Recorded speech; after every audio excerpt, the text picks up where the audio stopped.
L'honorable Michel Gbagbo a pris part à un séminaire de réflexion sur le processus électoral en Côte d'Ivoire, organisé par le groupe de plaidoirie et d'action pour la transparence électorale, GPATE, en collaboration avec la fondation Friedrich Naumann. Thème: leçon apprise du scrutin législatif du 6 mars 2021. Quel espoir pour une élection définitivement apaisée en Côte d'Ivoire? Le premier panéliste, M. Kone Sourou, vice-président de la CEI, et le deuxième panéliste, M. Doumbia Brahima, directeur de cabinet du secrétaire exécutif du RHDP, ont tous deux approuvé les élections du 6 mars. Le troisième panéliste, en l'occurrence l'honorable Michel Gbagbo, a rappelé un manque de transparence de la part de la CEI, car Dieu seul sait comment lui et ses alliés du PDCI RDA ont dû se battre pour avoir la confirmation de leur victoire, sans oublier les violences subies au cours de cette élection, les morts et tous ces prisonniers politiques. Je vais m'appuyer sur quelques faits très rapidement.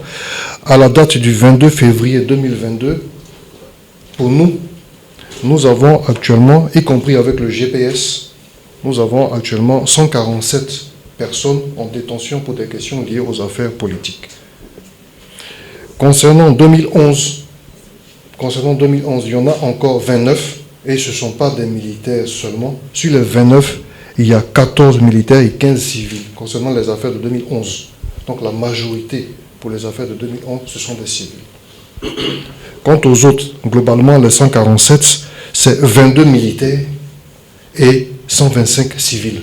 Donc actuellement, il y a 125 civils en détention à la Maka et ailleurs pour des questions liées aux affaires politiques, et il n'y a que 22 militaires.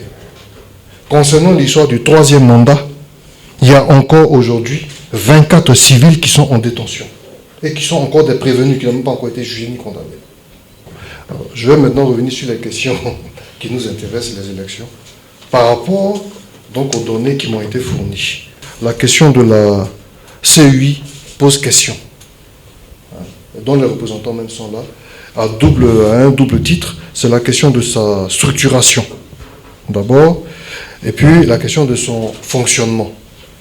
Au niveau de la structuration, nous avons quelques difficultés parce que pour nous, PPACI, nous considérons qu'au niveau central, 82% des composants de la CEI au niveau central sont d'une manière ou d'une autre liés au président de la République.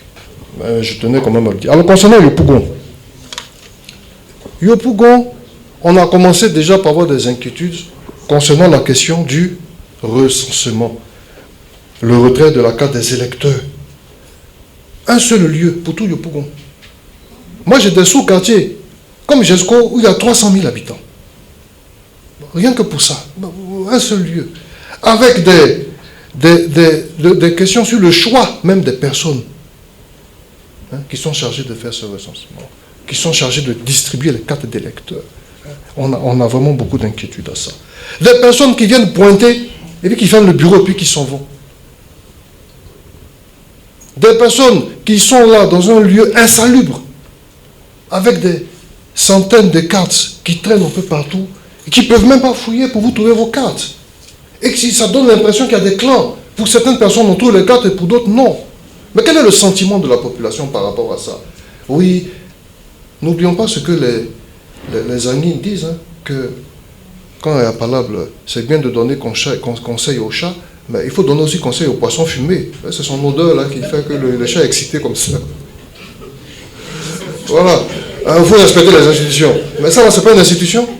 Une chambre insalubre, pleine de poussière, les cartes qui traînent partout. Quand vous appelez Digbe, on dit non, on ne voit pas votre carte. Bon, revenez demain. Le quatrième panéliste, le politologue Kwao Geoffroy, a commencé en disant qu'il faut aller au-delà des élections locales, car le problème en Côte d'Ivoire est l'élection présidentielle.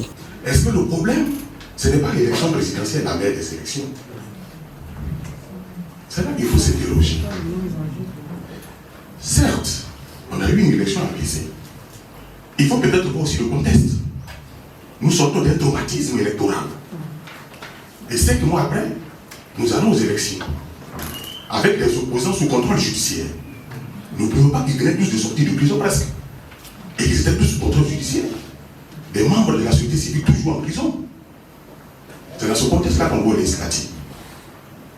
Et donc il est évident que et les politiques et les électeurs sont fatigués. D'ailleurs, si vous regardez bien le taux de participation, c'est 37%. C'est-à-dire que le véritable vainqueur, c'est l'abstention. C'est l'abstention.